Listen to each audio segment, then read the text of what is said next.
palibot. Magandang araw po sa lahat ng masugid na tagapakinig ng Barangay Love Story. Tawagin niyo po ako sa pangalang Mike. Bunso sa aming 5 magkakapatid at 2 babae at 3 lalaki. Maliit pa lamang ako noon ay namulat na ako sa kahirapan. Isang karpentero ang aking ama. Kapag walang kukumpunihin ay pumupunta siya sa bukid. Nagtatanim ng palay, mais at kung ano-ano pa na pwedeng pagkakitaan. Ang aking ina naman ay isang housewife pero minsan ay nagpupunta rin siya sa bukid para tulungan si tatay. Kung minsan ay naglalako din siya ng mga gulay sa mga bahay-bahay.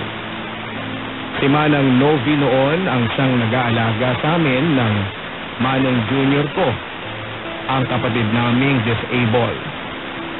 Ayon sa kwento ng aking mga magulang, tinamaan daw ito ng sakit na polio at meningitis noong sanggol pa lamang.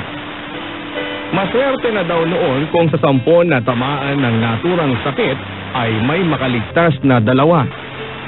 Kaya palagi akong naririnig noon na sinasabi ni nanay na maswerte pa rin ang aming kapatid.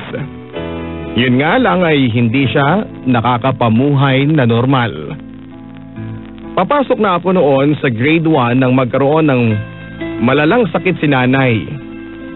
She was diagnosed with multiple myeloma. Sakit na kapag napabayaan ay magiging cancer of the blood. Kahit bata pa lamang ako noon ay ramdam ko na ang bigat ng pasa ng aming pamilya. Halos hindi noon naglalagi si nanay sa bahay. Kadalasan ay nasa hospital siya hanggang sa binigyan siya ng taning ng doktor. Ayon sa doktor na tumitingin kay nanay, maswerte kung aabutin pa ito ng 6 months. Nag-iyakan na kami noon.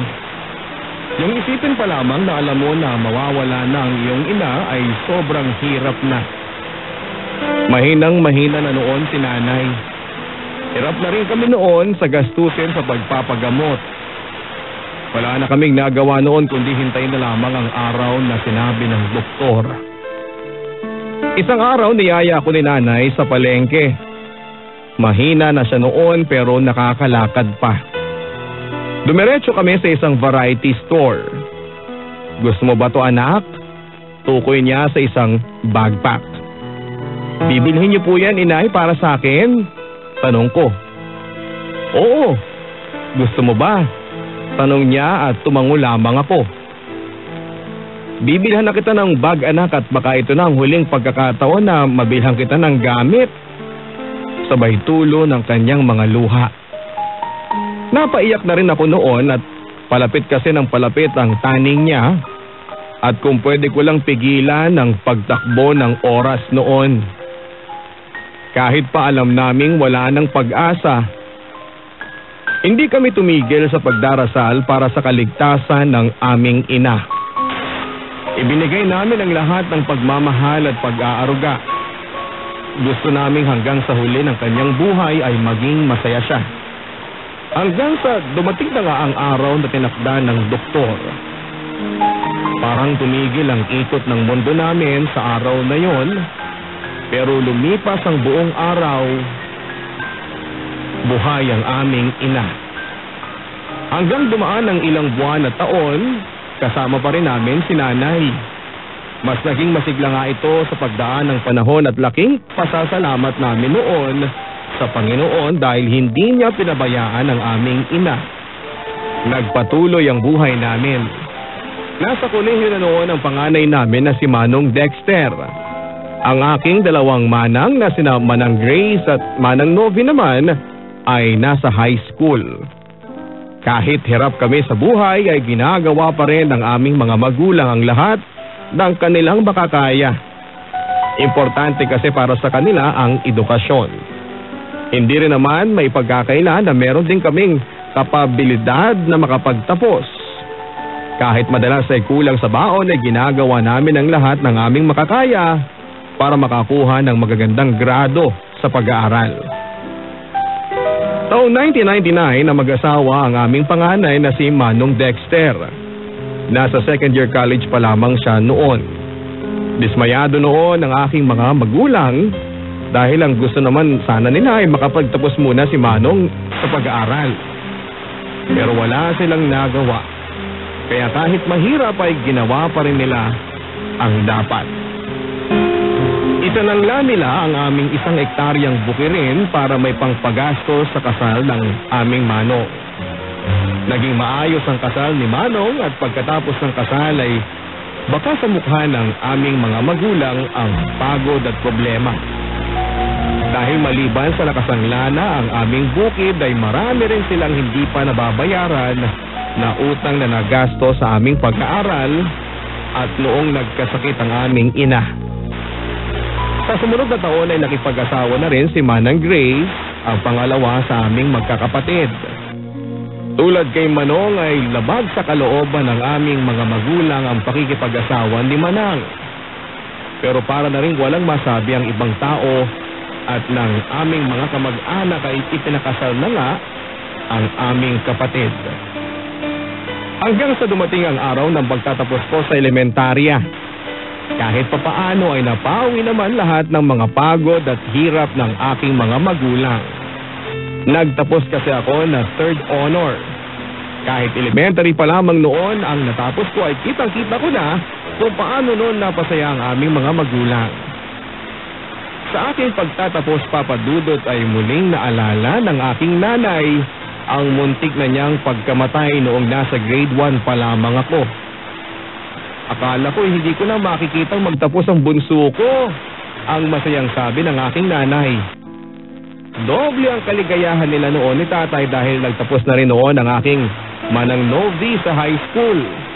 Pero dahil tapos kami sa pera ay hindi muna ito nakakapasok sa kolehiyo. Namasukan muna ito sa isa naming kamag-anak sa bayan. Ipinagpatuloy ko naman ang aking pag-aaral sa high school. Meron ding araw na wala akong pamasahe o di naman kaya ay sakto lamang. Umaabot pa nga sa puntong kailangan ko ng umabsent dahil sa wala talaga. Nakikiusap na lang noon si nanay sa sinasakyan namin patungo sa eskwelahan na kung pwede raw ay utang muna ang pamasahe. Minsan naman ay pumapayag at minsan naman ay hindi. Kapag gano'n ay nilalakad ko na lang pauwi ng bahay. Mahirap pero wala akong choice. Kung mag-give up ako ay walang mangyayari sa buhay ko. Ang hindi ko lang maiwasan noon ay maikumpara ang buhay namin sa iba. Bakit sila masagana? Bakit masagana ang kanilang pamumuhay? Kailan naman kaya kami makakaahon sa kahirapan? 14 ay nagkaroon na rin ako ng crush. Pero sa hirap ng buhay ay hindi ko nagawang i-entertain kung ano man ang nararamdaman ko. Focus lang ako noon sa pag-aaral. Simula kasi pagkabata ko doon ay pangarap ko nang maging isang kilalang radio announcer o broadcast manager. At gusto kong maabot yun. Kadalasan ay ako noon ang kinukuhang anchorman sa mga radio broadcasting school, lalo na kapag buwan ng wika.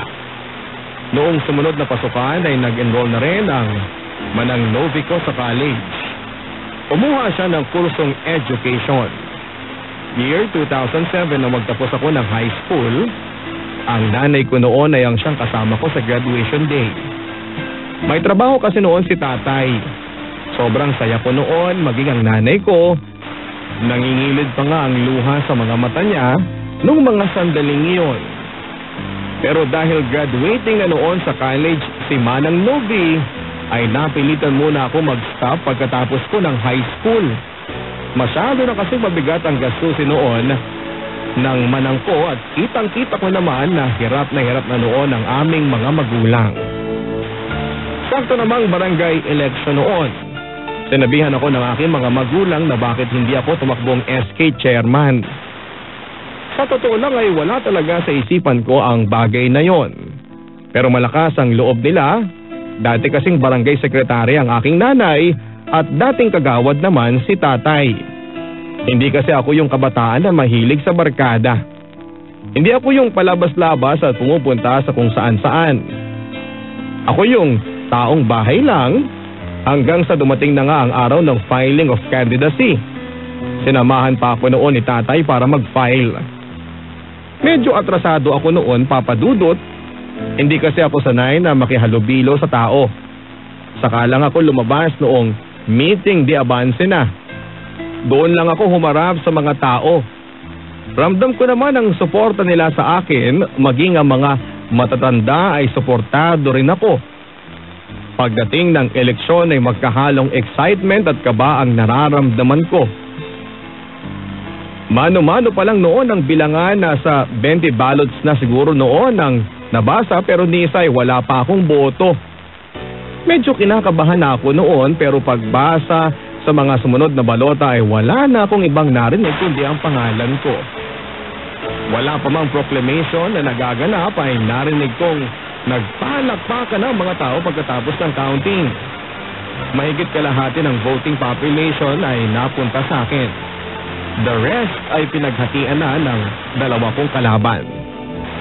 Sobrang saya ko that time kasi maliban sa mga makakatulong na nga ako sa aming lugar ay malaking tulong din sa akin ang pagiging SK official ko. Magagamit ko rin kasi ito para sa aking pag-aaral, Papa Dudut. Pero hindi naging madali ang lahat. Ramdam ko noon na salungat sa akin ang ibang opisyal na makakasama ko sa barangay council. Kabilang na doon ang aming punong barangay at ilan sa mga kagawad nito. Kilala kasi nila ang aking mga magulang sa pagiging palaban, lalo na sa paggamit ng pondo. Kahit mahirap lang kami ay pinalaki kami ng aming mga magulang na marunong lumaban at manindigan sa kung ano ang tama. Basta alam mong ikaw ay nasa katwiran, huwag kang matakot na lumaban. Madalas kong marinig doon kay nanay. May 2008 nang sinamahan ako ng aking ina para magpa-enroll sa isang pampublikong universidad. Hindi ko pa kasi alam ang pasikot-sikot sa lungsod at nagtuturo na noon si Manang Novi, kaya kahit papaano ay medyo maalwan na ang buhay. Kahit papaano ay may katuwang na rin noon ang mga magulang ko sa pagpapaaral sa akin. Unti-unti na rin naming nababayaran noon ang aming mga utang. Pagdating sa school ay agad akong pinakuha ng entrance exam. Tuwang-tuwa ako noon. Pasok ang score ko sa course na gusto ko, Bachelor of Arts in Mass Communication, dahil bata pa lamang ako ay gusto ko nang maging announcer. Pero sa pagpunta ko sa department kung saan ay kabilang ang course na kukunin ko, ay muntik na akong mapagsarhan. Masyado na raw kasing marami ang kumuha ng kursong gusto ko. Kinukumbinsi ako noon na mag-enroll sa ibang kurso, pero hindi ako pumayag. Mabuti na lamang at napakiusapan ko naman ng dean na isingit na lang ako sa klase. Excited na ako noon na magpasukan, Papa Dudut. Kaya lang ay meron din akong nararamdamang takot. Yun kasi ang unang pagkakataon na mahihiwalay ako sa aking mga magulang. Sa katunayan, sa unang linggo ay na-homesick ako.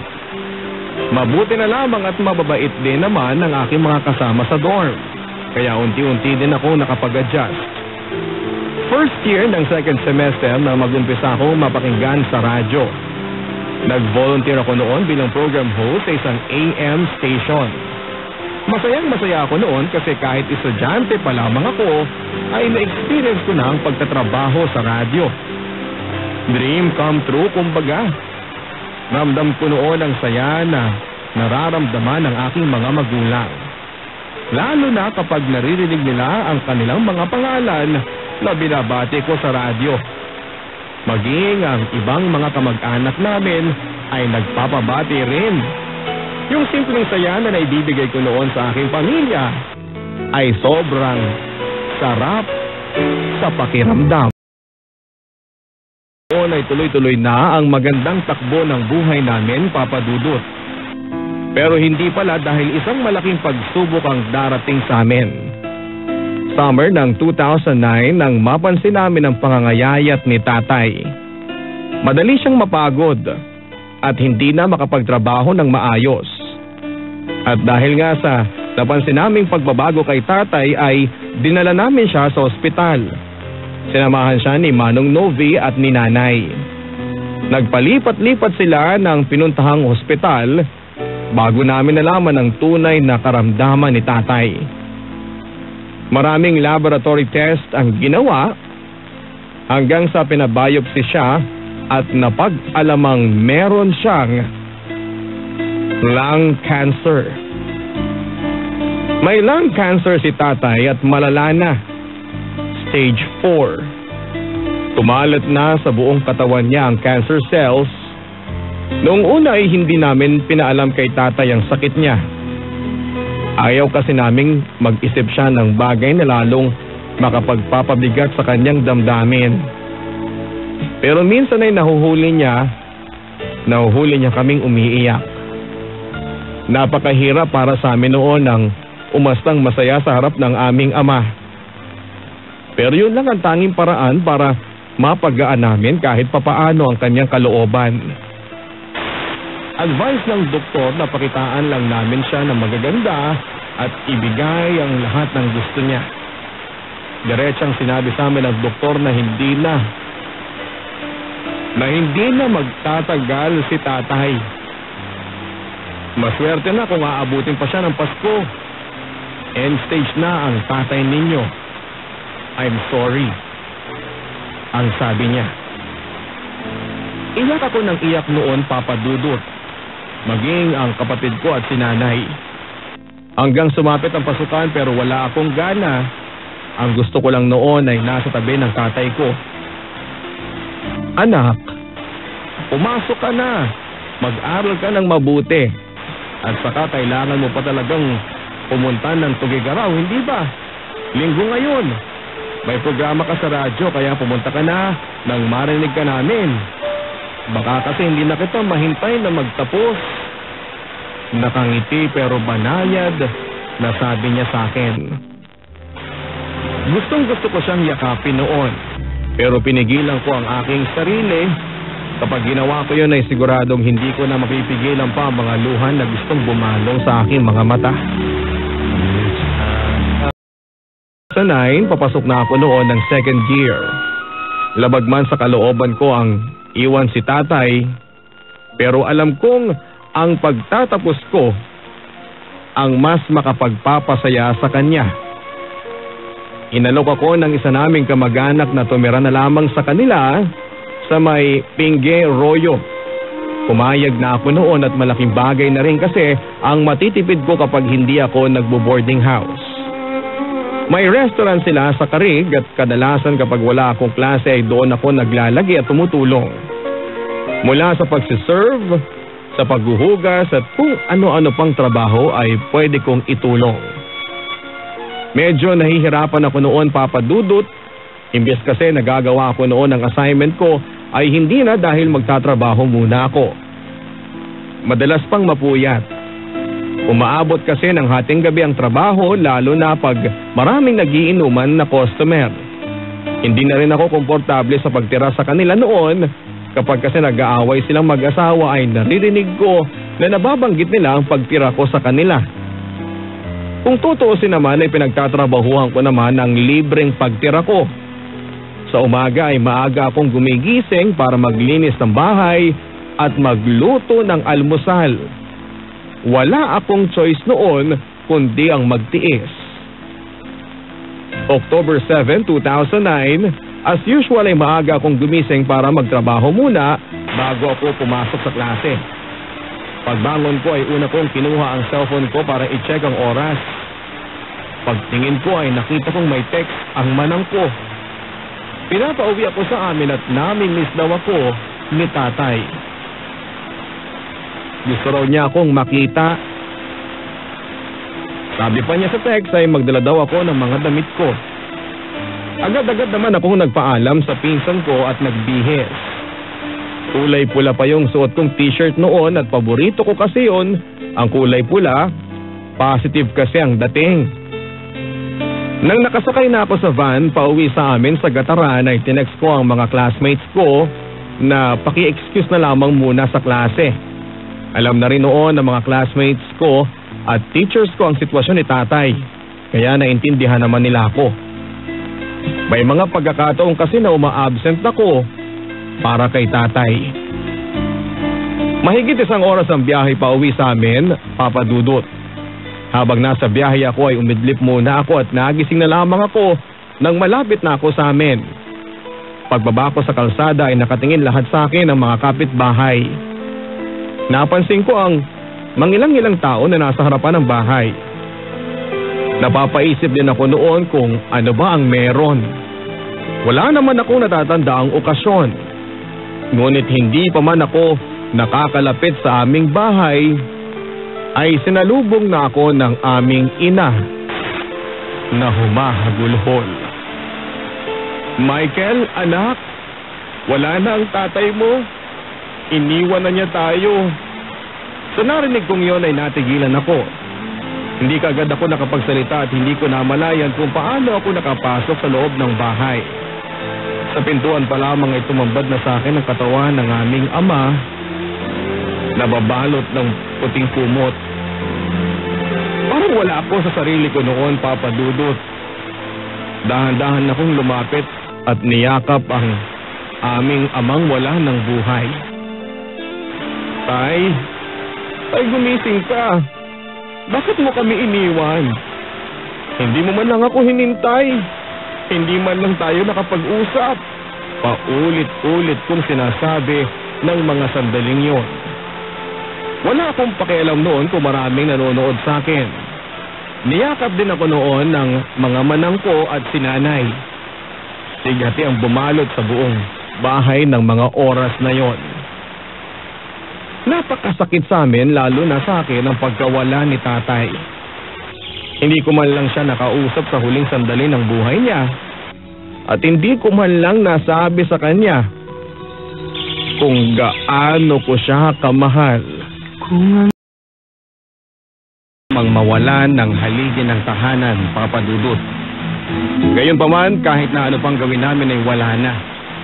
Tuluyan na kaming iniwan ng aming ama. October 11, mga alas 11 noon ng gabi nang mag-brown out. Pang-5 gabi na nakaburo noon si tatay. Si nanay naman ay maaga namin siyang pinatulog ng gabing yon dahil ilang gabi na rin siyang puyat at nag-aalala kami para sa kanya. Kasi baka naman siyang magkasakit. Inaayos noon nila Manong ang generator nang magising si nanay para pumunta sa banyo. Tinawag niya ako noon para hawakan ng flashlight at agad naman akong tumalima. Pero nagulat ako nang masalubong ko si nanay. Nabitawan niya ang flashlight at paggewang-gewang sa paglalakad. Nahihilo ako, anak. Mahinang, sabi niya. Agad ko naman siyang inalalayan para dalhin sa sala. Manang! Tulong! Si nanay! Nagpapanik na sigaw ko. Nawala na noon ang malay si nanay sa aking bisig. Agad naman akong tinulungan ng mga kapatid ko at ang mga nakikilamay.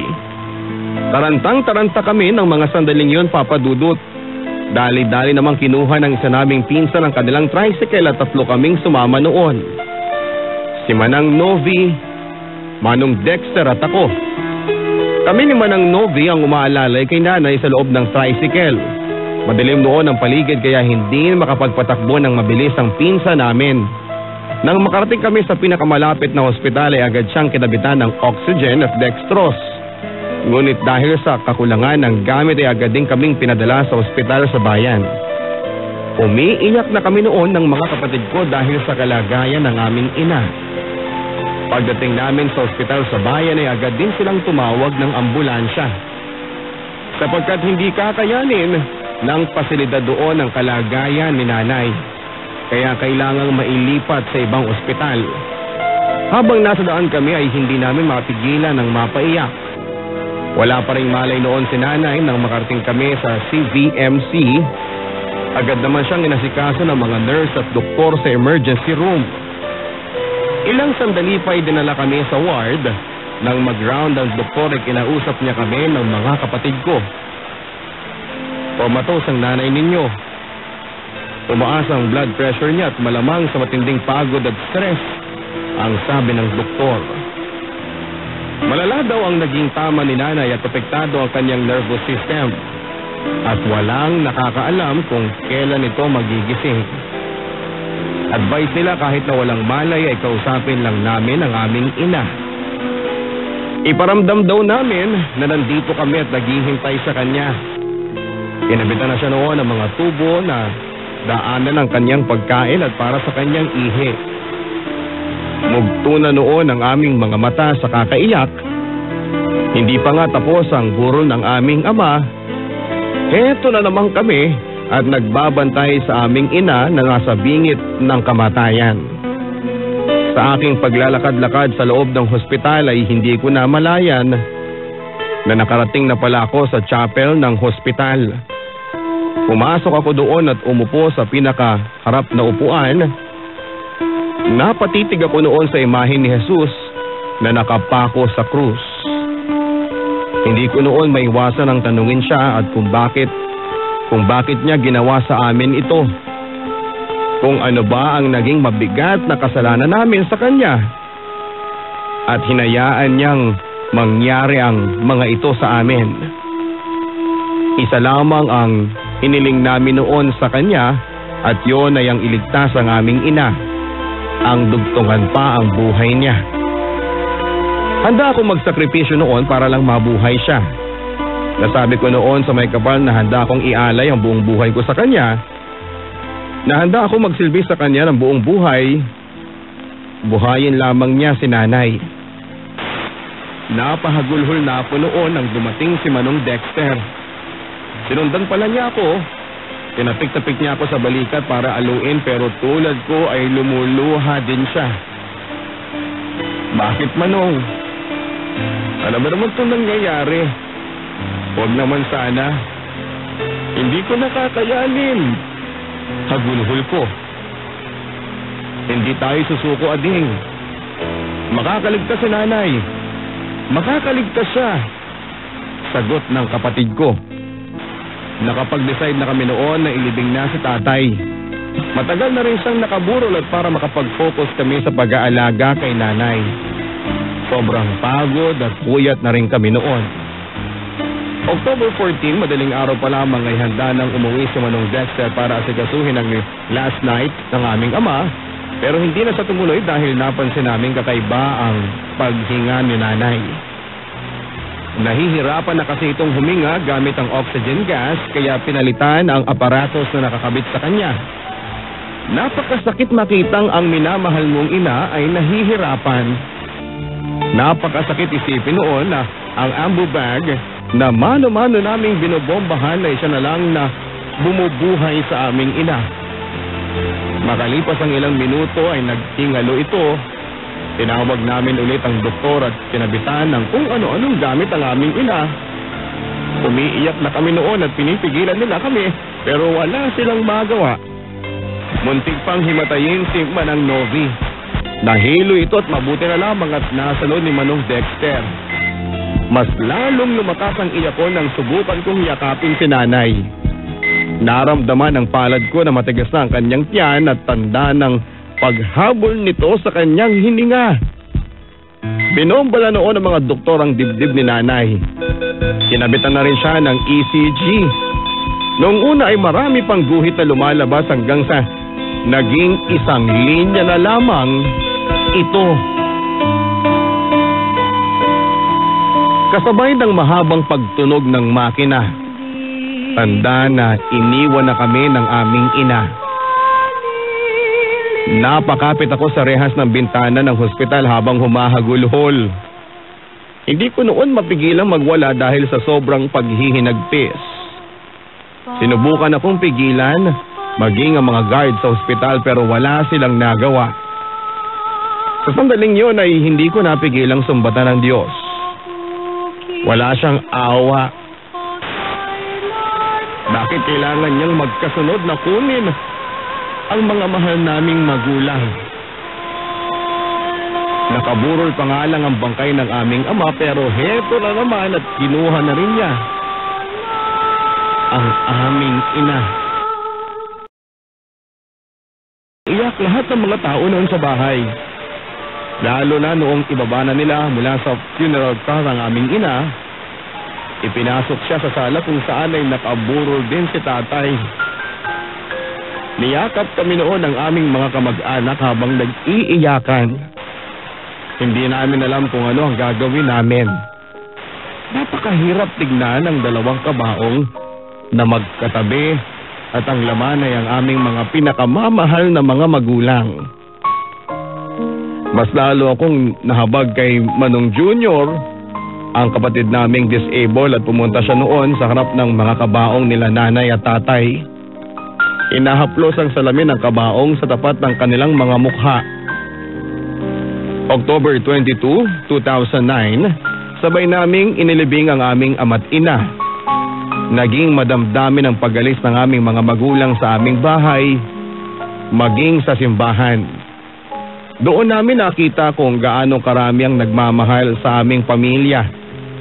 Ramdam na ramdam namin ang pakikidalamhati nila sa aming pamilya. Napakabigat noon ng dibdib ko pero wala na akong mailuha pa. Nasa idna ng ilang araw na walang tigil na pag-iyak. Nagyakapan na lamang kami ng mga kapatid ko nang ipasok sa magkatabing nicho ang haligi at ilaw ng aming tahanan. Kinahapunan ay wala ng mga tao noon. Kami-kami na lamang ng mga kapatid ko ang naiwan sa bahay. Napakatahimik at doon namin mas lalong nadama ang bigat ng pinagdadaanan namin. Sa ganoong oras kasi ay kompleto na kami dapat sa loob ng aming tahanan. Napakahirap para sa amin noon ang magsimula ng panibagong buhay. Buhay na wala ng magulang. Buhay na kami-kami na lang ng mga kapatid ko. Wala na rin ako noong ganang bumalik pa sa pag-aaral. Naisip ko lang na para saan pa ang pagtatapos ko. Wala naman na ang mga magulang ko na siyang pag-aalayan ko ng aking diploma. Pero kinausap ako ng mga kapatid ko at sinabi nila sa akin na hindi daw gugustuhin ng mga magulang namin na mapariwara kaming mga anak nila. Sa tingin mo ba ay magiging masaya sila kung nakikita kanilang nagkakaganyan? Tanong noon sa akin ni Manang Novi. Tama si Ate Novi. Alam kong ang pagtatapos ko ang magpapasaya sa kanila. Kaya nagpasya akong babalik na sa pag-aaral. Tatapusin ko ang pag-aaral ko para sa aming mga magulang. Nung una ay talagang hirap akong mag-focus sa pag-aaral. Isang gabi nang inaya ako ng mga classmate ko na mag-inuman. Gusto raw nila akong tulungang makalimot. Sa totoo lang ay hindi pa ako nakakatikim ng alak ng mga panahong yon, pero dahil sa kagustuhan ko ring makapag-relax ay pumayag ako sa paanyaya nila.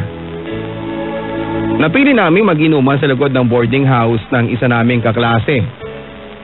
Tahimik doon at kami lang ang gumagawa ng ingay. Sa tanang buhay ko ay noong ko lang naranasang malasing. At noon ko rin napatunayan na hindi totoo ang sinasabi nila na kapag lasing ka ay hindi mo alam ang ginagawa mo. Oo, nahihilo ka at parang umiikot ang mundo sa paningin mo, pero nandun pa rin ang isipan mo.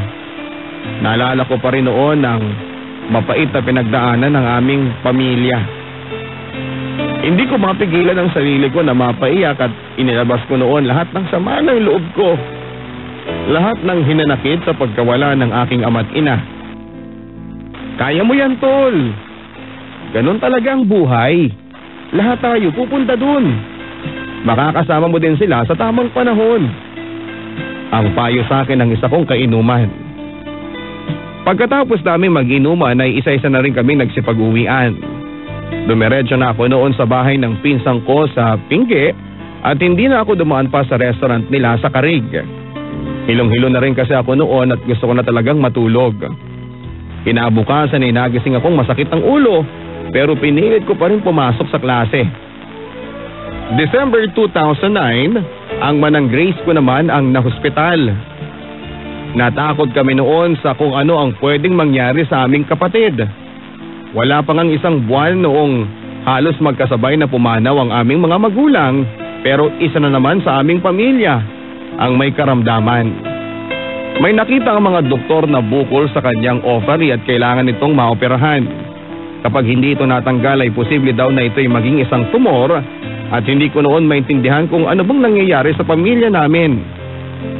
Para bang may sumpa na hindi matanggal-tanggal sa amin. Sunod-sunod na lang ang kamalasan na nangyari sa aming pamilya. Problemado noon ang bayaw ko sa perang gagamitin sa operasyon ni Manang. Tinulungan naman sila noon ni Manang Novi at Manong Dexter sa paghahanap ng pera na gagamitin sa ospital. Ilan din sa mga kamag-anak namin ang nagbigay ng tulong. Ako naman noon ay nagbabantay sa ospital at doon ako dumediretso sa ospital kapag wala na akong klase. Nagbigay rin noon ang pinsan ko na may-ari ng restaurant sa Carig ng pagkain na ibinabaon ko sa ospital. Minsan ay nahihiya akong kumuha kasi hindi na ako nakakatulong sa mga gawain doon hanggang sa dumating ang araw ng operasyon ni Manang Grace. Kinakabahan kami noon na naghihintay sa labas ng operating room at ipinagdarasal namin na sana'y maging successful ang isasagawa ng mga doktor na operasyon sa kapatid ko. May 4 na anak si Manang Grace at 9 years old pa lamang noon ang panganay. Pumapasok din noon sa isipan ko na paano na lamang ang mga pamangkin ko kung sakali mang hindi maligtas si Manang. Alas 9 na noon ng gabi nang tawagin kami ng doktor at matagumpay daw ang operasyon at nasa recovery room na si Manang. Para kaming nabunutan ng tinik sa dibdib pagkarinig namin sa sinabi ng doktor. Salamat sa Panginoon. Sabay pa naming nasambit noon ni Manang Novi. Ang bayaw naman namin ay napaluha sa sobrang saya sa narinig niya. Lamang noon at Pasko na. Ang akala namin ay doon na kami sa ospital magdiriwang ng Pasko. Mabuti na lamang papadudot at mabilis naman ang kanyang recovery. 4 na araw bago magpasko ay pinauwi na siya. Napakasaya naming magkakapatid doon dahil sa wakas ay ligtas ang aming kapatid. December 24, 2009, desperas ng Pasko, ang unang Pasko na wala ang aming mga magulang. Ang unang Pasko na hindi kumpleto ang aming pamilya. Napakahirap maging masaya. Hindi na rin sana kami maghahanda noon pero alang-alang sa mga bata ay nagluto pa rin kami ng konting salo-salo. Noong Noche Buena ay napakatahimik namin. Sinamahan lang namin ang mga bata na kumain at pagkatapos noon ay bumalik na kami sa pagtulog. Ganon din noong bagong taon. Ang tanging pinagdarasal ko lamang noon ay sana ay maging maganda naman ang taong 2010 para sa aming pamilya. Kung gaano mang kasakit at kahirap ang pinagdaanan namin noong nakaraang taon ay sana ngayong 2010 ay maging maganda naman ang aming kapalaran. Pagkatapos ng bagong taon ay bumalik na rin ako noon sa pag-aaral. Doon pa rin ako tumitira sa bahay ng pinsan ko. Isang gabi, lasing noon ang aking pinsan na taon pang sobrang dami ng customer sa buong maghapon. Hanggang alas 12 ng gabi at antok na ako noon at gustong-gusto ko na talagang matulog. Kaya naman umakyat na ako noon sa kwartong maliit sa taas ng restaurant. Makapagpahinga lang saglit habang hinihintay kong matapos ang mga nagiinumang customer. May kasama din naman kaming taga-serve na naiwan noon sa baba. Hindi ko na malayang nakatulog ako. Naalimpungatan lamang ako ng ingay sa baba at nagsisigawan ng pinsang ko. Mabilis akong bumaba. Kaswerte naman ang mga tao ko. Nagpapahinga na samantalang nandito pa ako. Dinig kong sabi niya.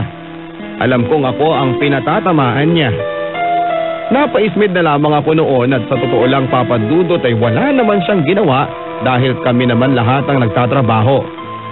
Hindi ko na lamang isinatinig dahil alam kong mas magkakagulo hanggang sa pasaringan niya ako.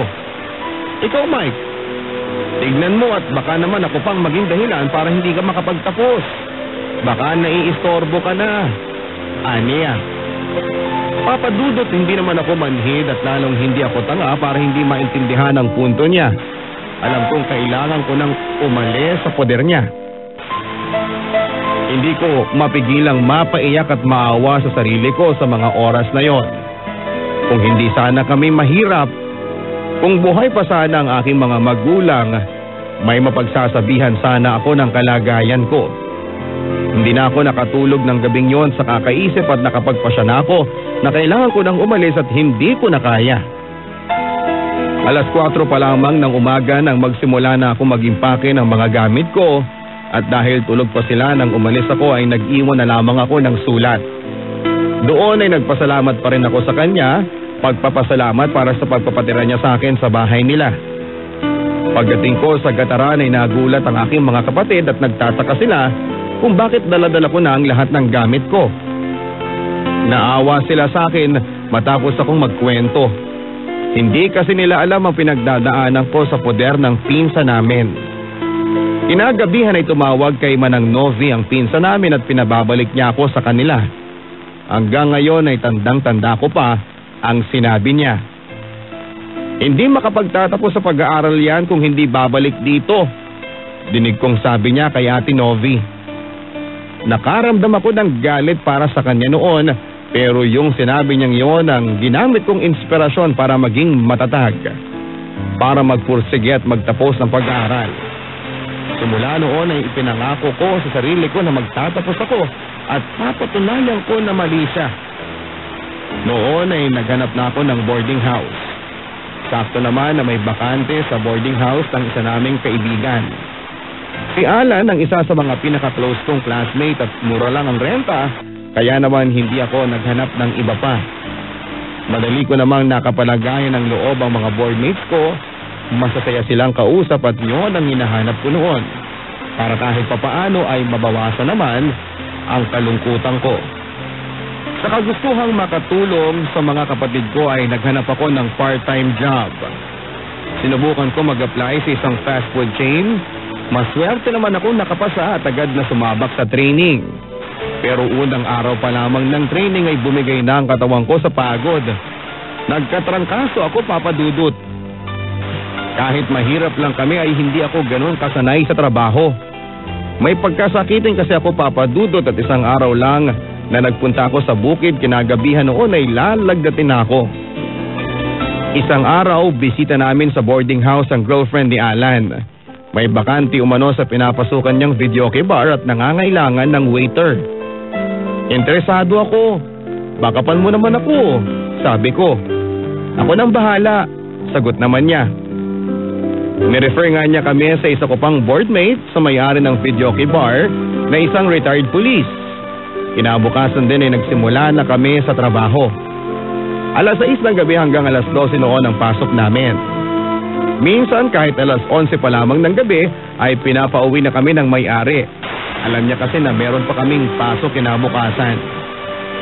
Kapag umuwi kami noon sa Karig ay dumadaan muna kami sa isang lugawan para magpainit ng tiyan. Nilalakad lang namin noon mula plaza hanggang Karig para makatipid sa pamasahe. Hindi naman namin namamalayan ng pagod. Gabi naman at malamig ang simoy ng hangin. Nakakapag-ipon na rin ako noon kahit papaano at hindi ko kasi nagagastos ang mga pinapadala ni naman ang Novi na allowance ko. Yun nga lang ay hindi nila alam na nagtatrabaho ako. Pinili kong huwag na lang itong sabihin sa kanila dahil tiyak akong pipigilan nila ako. Siguradong mag-aalala ang mga yon, lalo na at gabi ang trabaho ko. Maganda naman ang kita sa pagiging waiter, Papa Dudut. Bukod pa sa libre ang hapunan. 100 piso ang sahod sa isang gabi, pero sa tip kami bumabawi. Minsan kasi sa isang gabi ay umaabot sa 400 to 500 pesos ang naiipong kong tip at karamihan kasi sa mga customer na nagiinuman ay mga mayayaman. Kadalasan kung sino ang nagsaserve sa kanila ay siya ding tatawagin nila kapag hihingi nila yung bill. Madalas ay ibinibigay nila sa amin ng sukli. Ang iba kung walang sukli ay dudukot pa rin sa kanilang bulsa na iaabot sa amin. O eto, pangyosi mo. Madalas kong marinig noon. Natatawa na lamang ako dahil hindi naman ako nagyoyosi. Wala kasi akong bisyo, Papa Dudut. Marami akong naging kaibigan sa bar at doon ko din nakilala si Beth. Isa sa mga pinakamatagal ng waitress. Maganda siya, Papa Dudut. Mukhang hot at itinutukso siya sa akin ni Ma'am Dayan, anak ng may-ari ng videoke bar. Nung una ay nagbibingi-bingihan lamang ako. Alam ko kasi na meron siyang boyfriend at saka hindi ko siya type. Hindi kasi siya yung tipo kong babae. Mukha kasi siyang liberated. Pero kung fling lang, bakit hindi? Nasabi ko noon sa sarili ko. Kung minsan ay nagkakasalubong kami sa pasilyo papunta ng kusina. Kukuha ko noon ng ice. May hawak naman siyang isang bucket ng alak at iba ang tingin niya sa akin. Tila nangaakit. Bakit ganyan ka makatingin? Nakangiting tanong ko. Hindi mo ba talaga ako type? Tanong niya. Ngumiti lang ako sabay talikod. Pero nagulat ako nang bigla na lamang niya akong hilahin para mapaharap sa kanya. At isang iglap lang ay sakop na niya ang aking mga labi. Napaigtad ako noon at nakakahiyamang aminin, Papa Dudut, pero iyon ang first kiss ko. Tumagal din ng ilang segundo ang halik na yon. Nadala ko sa matamis na hagod ng bawat himaymay ng labi ni Beth. At walang nakakita sa amin noon, Papa Dudut. Noong nasa labas na kami ay hindi siya makatingin sa akin ng diretsyo. Ako man ay umasalang na parang walang nangyari. Alam ko kasing wala ding patutunguhan kung kakausapin ko siya. May nobyo kasi noon si Beth at ayoko namang ako maging dahilan para magkagulo sila. Kinabukasan, tulad ng dati ay abala kami sa pag-istima ng mga customer. Isang gabing napakaraming customer, mga lasing na't magugulo na. Dalawang magkaibigang grupo ang napapansin naming nagkakapikunan hanggang sa tuluyan na nga silang nagkainitan at nagbasagan ng bote. May nakahawak pa ng kutsilyo. Nataranta kami noon ng mga kasabahan ko at natatakot na kaming umawat dahil baka kami ang masaksak. Sinubukan ng guard na awatin ang mga nanggugulo pero hindi nila ito pinakinggan. Hanggang sa lumabas na ang retired police na may-ari ng inuman. "Magsitigil kayo!" sigaw niya sabay putok ng baril. Tila nabuhusan naman ng malamig na tubig ang mga lasing at agad na nagsipagtigil. Binugbog ng may-ari ang nagpasimuno ng gulo. Maya-maya pa ay dumating na ang mga pulis at sinakay na sa mobil ang mga sangkot. Nang matapos na ang gulo ay naiwang nakakalat ang mga basag na bote. Bumahari noon sa flooring na naghahalong dugo at mga alak.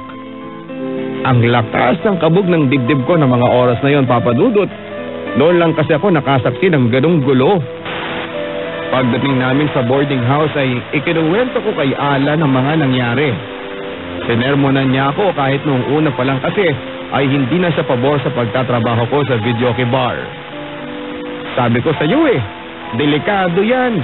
Matigas talaga ang ulo mo.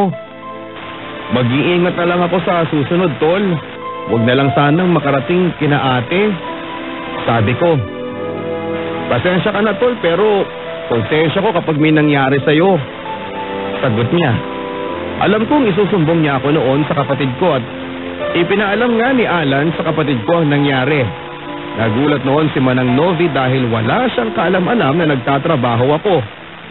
At katulad nga ng inaasahan ko ay pinagsabihan niya ako. Paano kung napahama ka? Wala kaming kamalay-malay, napatay ka na pala. Alalang sabi niya. Ramdam ko noon ang sobrang pag-aalala ni Manang Novi. Hindi lang ako sa kanya nakakuha ng sermon. Pagkatapos niyang tumawag ay sumunod din sina Manang Grace at Manang Dexter. Tumigil ka na dyan habang hindi pa huli ang lahat. Delikado yung pinasok mo, ang sabi ni Manong Dexter. Wala nga akong nagawa, Papa Dudut, kundi ang sumunod. Naisip ko noon na tama sila.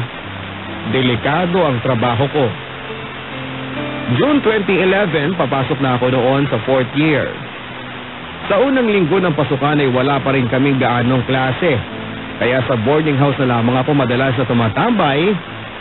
Tumatambay kami sa terrace ng mga boardmates ko. Sa pagtambay namin doon ay kita namin lahat ng mga dumaraan. Gilid kasi ng daanan yung boarding house. Madalas ay pinagtitripan nila ang mga babaeng estudyante na dumadaan sa harap at marami kasing magagandang estudyante noon na dumaraan. Papasok sa university. Isa na doon si Jelly, katamtaman lang ang tangkad niya, maputi at medyo kulot ang buhok.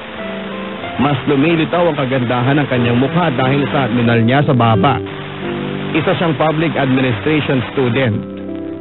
Si Jelly ang babaeng nakakuha ng aking atensyon, Papa Dudut.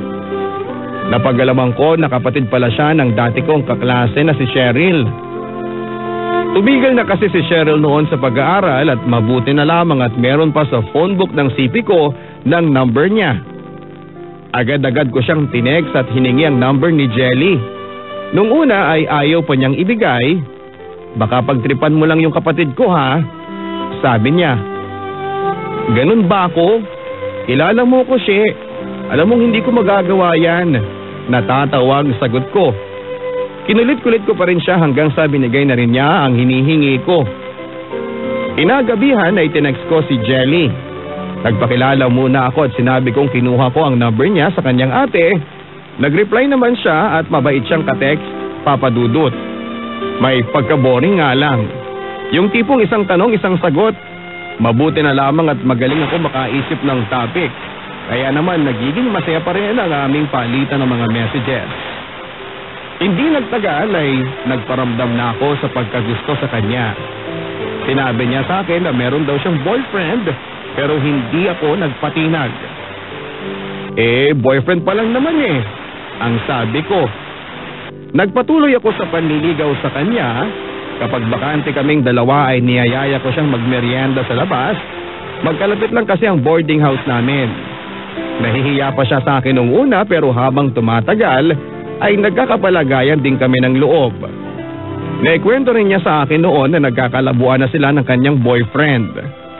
Lihim akong natuwa sa mga nalaman ko, lalo na noong sila'y naghiwalay. Umabot ng 2 buwan ang panliligaw ko kay Jelly.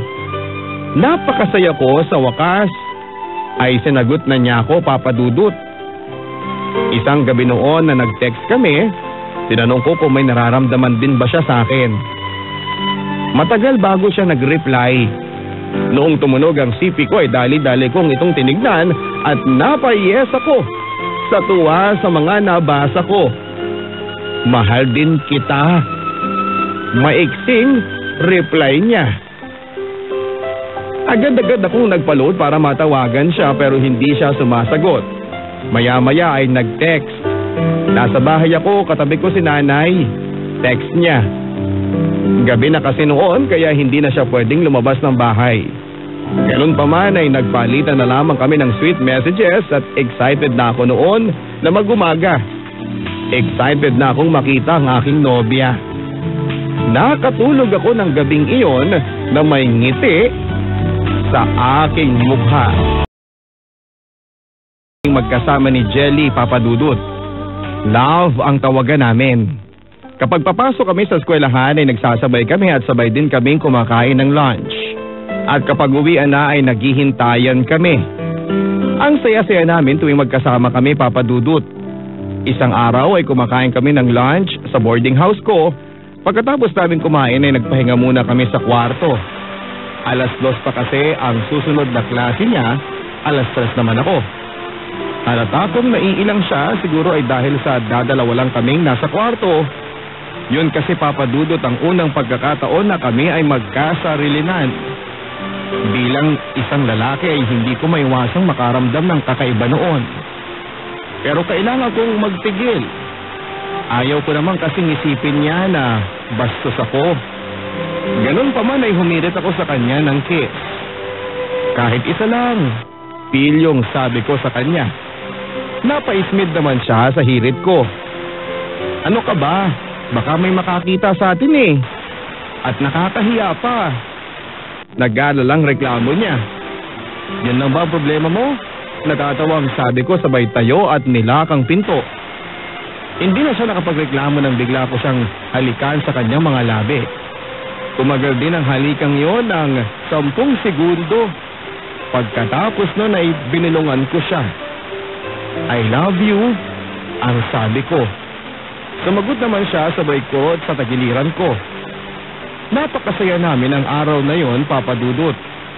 Pakiramdam ko ay nakahanap ako ng bagong inspirasyon sa buhay. Kaya naman mas lalo ko pang ipinagbuti ang lahat ng mga ginagawa ko lalo na sa pag-aaral. Hanggang sa dumating ang birthday ko at nagluto kami noon ng mga boardmates ko ng pansit.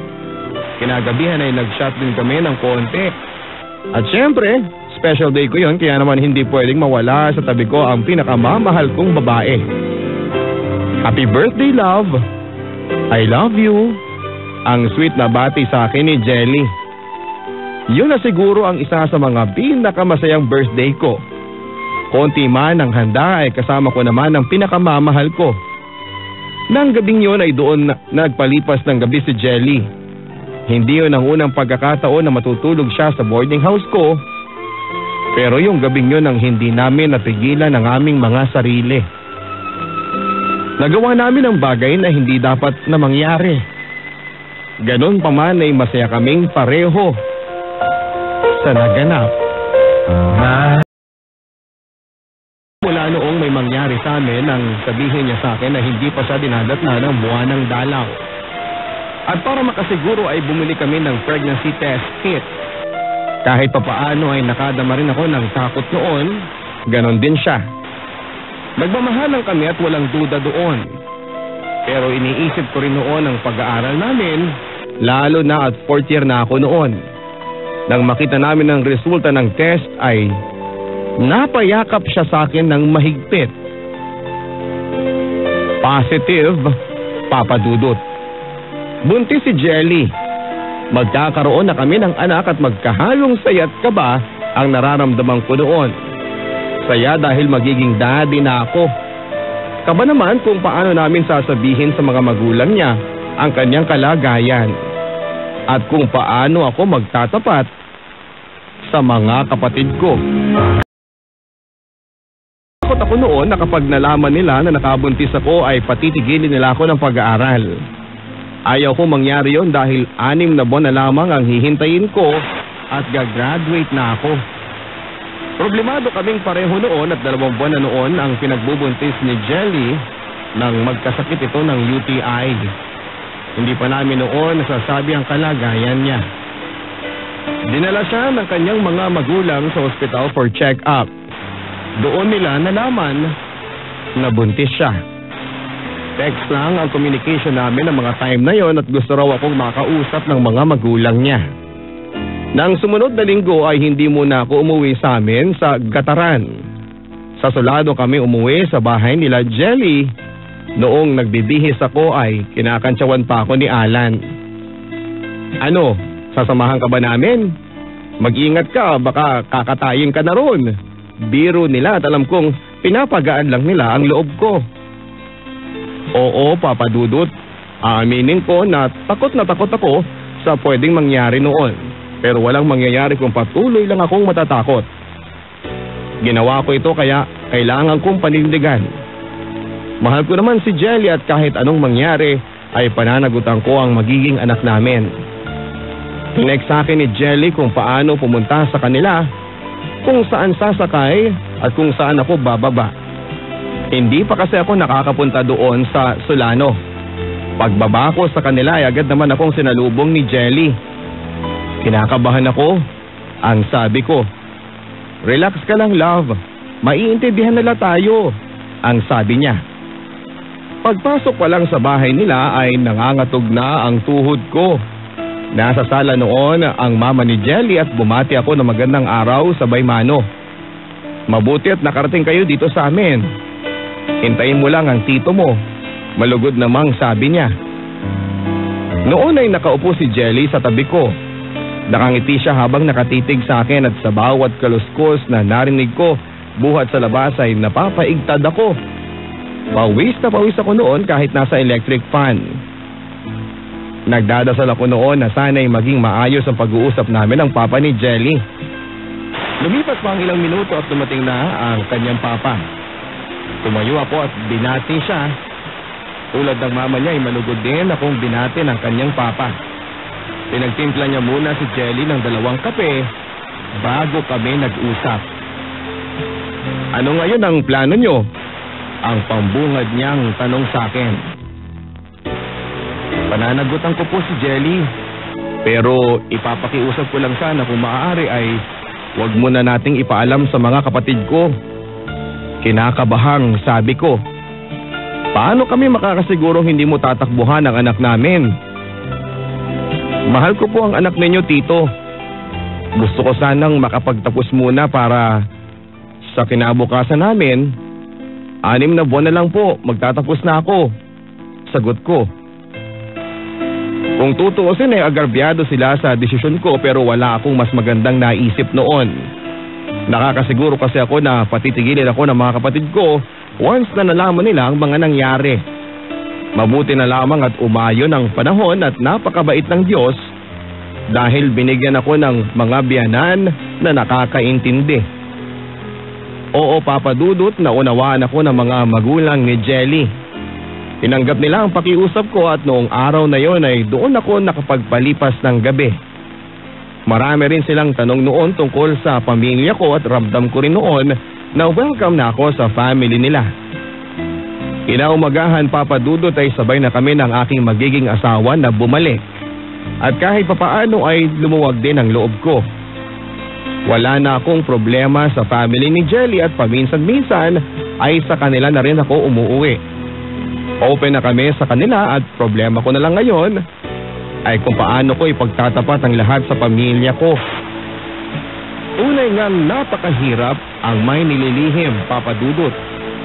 Hindi ako masyadong nakakatulog ng maayos at napansin ng mga kapatid ko na matamlay ako pero hindi na lang ako nagsasalita. Hindi bale, 3 buwan na lang at magtatapos na ako. Hanggang dumating na ang araw na pinakahihintay ko, Papa Dudut. Ang aking pagtatapos. Magkahalong saya, takot at lungkot ang nararamdaman ko noon. Saya dahil sa wakas ay makapagtatapos na ako ng pag-aaral. Takot dahil hindi ko pa alam kung ano ang magiging reaksyon ng mga kapatid ko once na malaman nila ang nangyari. Lungkot naman dahil naalala ko din noon ang aking mga magulang. Alam kong kung nandun lang sila sa graduation ko, ay bihadong matutuwa sila. Pero hindi na nila nahintay ang pagkakataong iyon. Ang manang novi ko noon ang pumunta, sinalubong ko siya noon sa labas ng subdivision. Naghihintay na noon sa boarding house si Jelly. Sobrang lakas ng kabog ng dibdib ko noong makarating kami sa boarding house. Dumiretso kami sa loob ng kwarto kung saan ay naghihintay si Jelly. Nagulat pa si Manang nang madatnan namin siya sa loob. Nagtatanong ang mga tingin niya sa akin at malaki na kasi noon ang tiyan ni Jelly. Manang, si Jelly girlfriend ko. Buntis na siya. Kabadong sabi ko. Hindi siya kaagad nakaimik at nahabag ako noong mapahaguluhol siya. Ano ba naman yan, Mike? Hindi ka man lang nakapaghintay. Hindi mo man lang naisip ang mga sakripisyo ko sa'yo. Akala ko pa naman may kasama na akong tutulong sa pamilya natin. Sumbat niyang habang umiiyak. Napaiyak na rin ako noon at hindi ko siya masisisi dahil alam kong nagkamali ako.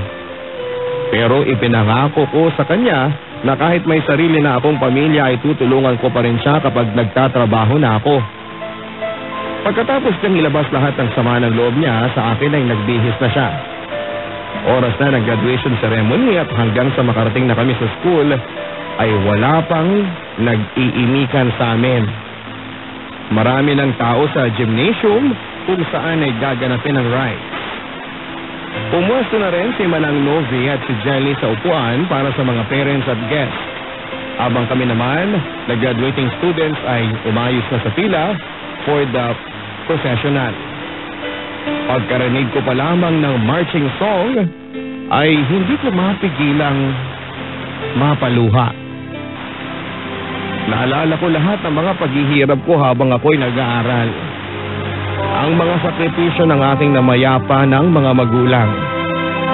Ang sakripisyo ng mga kapatid ko at ang Manang Novi ko.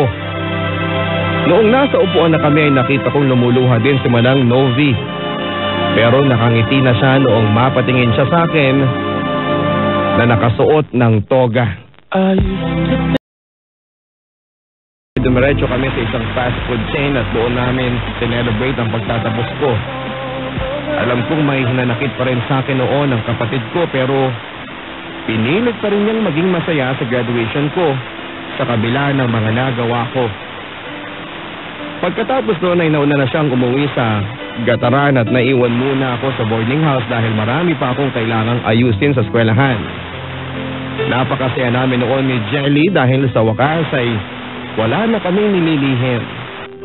Napakasarap sa pakiramdam na open na kami sa lahat. Pag-uwi ko sa amin ay nakarinig pa rin ako ng sermon mula kay Manong Dexter pero okay lang yun, inaasahan ko na rin naman.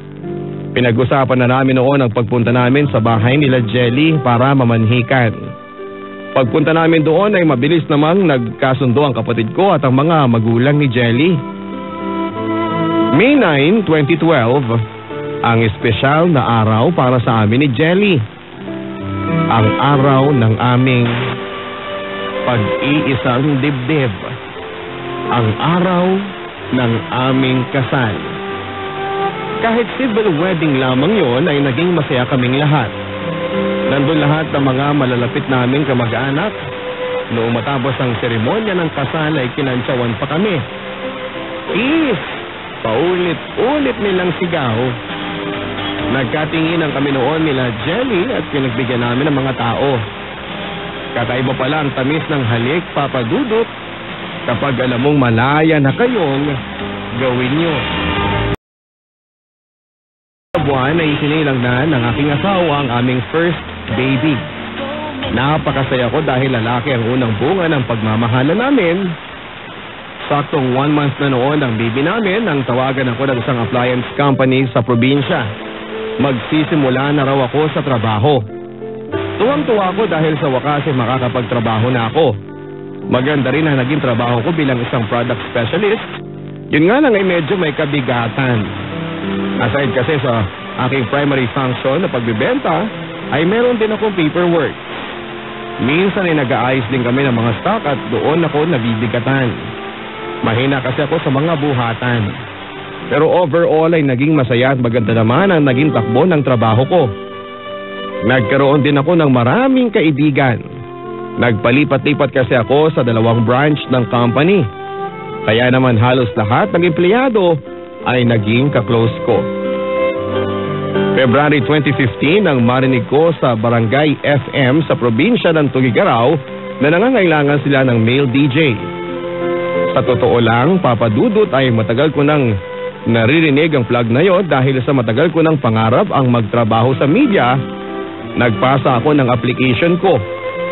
Gusto ko din kasi, Papa Dudut, na gamitin ang natapos ko bilang isang Bachelor of Arts in Mass Communication graduate. Noong araw din na yon ay nagpasa ako ng application at sumabak sa interview at nag-take ng examination. Pagkatapos ko mag-exam ay kinausap ako ng program director. Willing ka bang i-give up ang kasalukuyang trabaho mo? Tanong niya sa akin. Opo, matagal ko na po kasing pangarap na maging DJ, ma'am. Ilang araw mo kayang i-process ang resignation mo? Tanong niya. Nabigla ako sa tanong niya. Hindi ko naman kasi akalain na ganun kabilis. Pero desidido na ako noon at buo na ang loob ko. Eto na ang pagkakataon ko para tuparin ang matagal ko nang pinapangarap. Although meron na rin akong experience sa radyo sa pagbo-volunteer sa isang programa sa AM station pero iba pa rin yon. Estudyante pa lamang ako noon at gusto ko pong maging empleyado talaga ako. Kinabukasan ay nag-file ako ng resignation letter sa pinagtatrabahuhan kong kumpanya. Nagulat ang aking supervisor sa ginawa ko. Nung una ay ayaw pa niya akong payagan at halos 3 taon din kasi ako nagtrabaho sa kumpanya.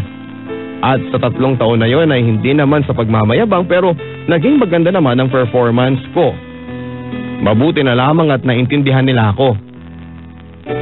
Kung yan ang alam mong ikakabuti mo at alam mo naman na yan ang pangarap mo, sige. So, suportahan ka namin. Sinserong sabi sa akin noon ng supervisor ko. Noon ay sinimulan ko nang ilakad lahat ng mga requirements para sa aking bagong trabaho. March 16, 2015 ang unang araw ko sa Barangay 89.3 bilang Papa Chuli. Sabi nga nila lahat ng bagay ay mahirap sa una. Sobrang nahirapan ako noon at hindi pala basta-basta ang pagdi-DJ sa Barangay FM. Pero as long as na meron kang determinasyon ay makakaya mo. Mahal ko kasi ang trabaho ko. Ito kasi ang passion ko. Ngayon, Papa Dudut, ay masaya na ako sa aking trabaho at masaya kami ng aking asawa. Lalo ngayon at nadagdagan pa ng isa ang aming pamilya. Masaya ako sa buhay ko dahil sa kabila ng mga maraming pagsubok na dumating sa aking buhay, nagagawa pa rin naming lampasan ang lahat ng ito sa tulong ng Diyos. Kung meron mang pagkakataon na parang pasana namin ang buong mundo, yun ay yung pagkakataon na sinusukat tayo ng ating paniniwala. At napaka-importante kahit anuman ang mangyari, huwag tayong bibitiw sa Kanya. Maraming salamat mga kabarangay sa pakikinig ng kwento ng aking buhay at pag-ibig. Umaasa ako na meron kayong napulot na aral sa aking kwento. Ngayon ay kilala nyo na si Papa Chuli bilang isang anak, kapatid, asawa at kaibigan.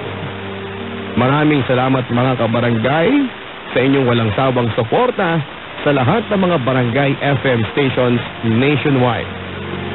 Sa iyo, Papa Dudut, God bless po sa ating lahat. Nagmamahal ang inyong kapuso, Michael, a.k.a. Papa